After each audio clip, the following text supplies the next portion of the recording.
नमस्कार, स्वागत है आपका नाती टीवी में और मैं हूं आपके साथ पूनम जैन। चलिए शुरुआत करते हैं बुलेटिन की और सबसे पहले रुक करेंगे इस वक्त की बड़ी खबर का। इस वक्त की बड़ी खबर भोपाल से। शिवराज कैबिनेट की आज अहम बैठक है। सीएम मंत्रालय से वीसी के जरिए मंत्रियों से संवाद करेंगे। कैबिनेट में 8 से ज्यादा अहम प्रस्तावों पर चर्चा होगी। तो शिवराज कैबिनेट की अहम बैठक, विधायकों को साधने के लिए कैबिनेट में प्रस्ताव आएगा आज। कोऑपरेटिव एक्ट में संशोधन के प्रस्ताव पर मोहर लग सकती है। संशोधन के बाद सांसद विधायक भी कोऑपरेटिव संस्था के प्रशासक बन सकेंगे। तो आज महत्वपूर्ण बैठक कैबिनेट की, कई अहम प्रस्तावों पर चर्चा होगी। सीएम मंत्रालय से वीडियो कॉन्फ्रेंसिंग के जरिए मंत्रियों से संवाद करेंगे। 8 से ज्यादा अहम प्रस्तावों पर इस कैबिनेट में चर्चा होगी। विधायकों को साधने के लिए कैबिनेट में प्रस्ताव आएगा आज। कोऑपरेटिव एक्ट में संशोधन के प्रस्ताव पर भी मोहर लग सकती है। संशोधन के बाद सांसद विधायक भी कोऑपरेटिव संस्था के प्रशासक बन सकेंगे।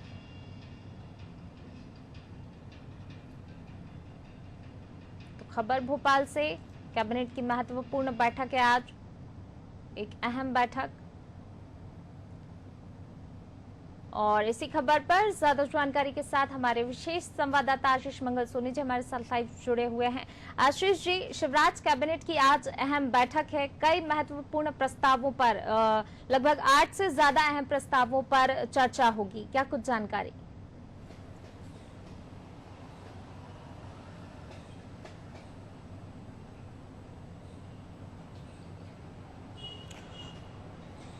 मध्य प्रदेश के मुख्यमंत्री शिवराज सिंह चौहान की अध्यक्षता में आज कैबिनेट की बैठक होगी। इस बार भी ये कैबिनेट की बैठक वर्चुअल तरीके से होगी। 11 बजे मंत्रालय पहुंचेंगे मुख्यमंत्री शिवराज सिंह चौहान और वीडियो कॉन्फ्रेंसिंग के जरिए तमाम मंत्रियों से संवाद करेंगे। इस कैबिनेट की बैठक में तकरीबन 8 से भी ज्यादा अहम प्रस्ताव हैं जिन पर चर्चा होगी। खास तौर पर सबसे अहम प्रस्ताव की बात करें तो सहकारिता एक्ट में संशोधन का प्रस्ताव इस कैबिनेट की बैठक में रखा जाएगा और संभवतः ये जाहिर किया जा रहा है कि इसको सहमति मिल सकती है, क्योंकि इस एक्ट में संशोधन के बाद सहकारिता के क्षेत्र में बड़ा बदलाव देखने को मिल सकता है। अब तक सरकार की तरफ से अधिकारी ही कोऑपरेटिव संस्था के, जब कोऑपरेटिव संस्था का कार्यकाल पूरा हो जाता है, वहां चुनाव नहीं हो पाते हैं किसी कारणों से, तो इन सहकारी संस्थाओं में जो सरकार की तरफ से प्रशासक नियुक्त किए जाते हैं और अब तक जो नियम है उसके मुताबिक अधिकारी ही इन सहकारी संस्थाओं के प्रशासक बन सकते हैं। लेकिन सहकारिता एक्ट में संशोधन के बाद सांसद विधायक भी प्रशासक बन सकेंगे। इसका मतलब जनप्रतिनिधि भी प्रशासक बन सकेंगे, चाहे वो सोसाइटी की बात हो, जिला स्तर पर डीसीसी की बात हो, जिला कोऑपरेटिव बैंक की बात हो या फिर अपेक्स बैंक की बात हो। तो यहाँ पर भी सांसद विधायकों को प्रतिनिधित्व मिल सकता है। दरअसल ये कवायद इसलिए की जा रही है क्योंकि पिछले दिनों मंत्रिमंडल विस्तार में कई ऐसे सीनियर विधायक थे जिन्हें मंत्रिमंडल में मौका नहीं मिल पाया। सिंधिया समर्थक विधायकों की संख्या बढ़ाने को लेकर जो शिवराज सिंह चौहान और बीजेपी संगठन पर दबाव था, उसके बाद ये फैसला लिया गया था कि सांसद और जिन विधायकों को डीसीसी में कोऑपरेटिव बैंक में प्रशासक के तौर पर नियुक्त किया जा सकता है।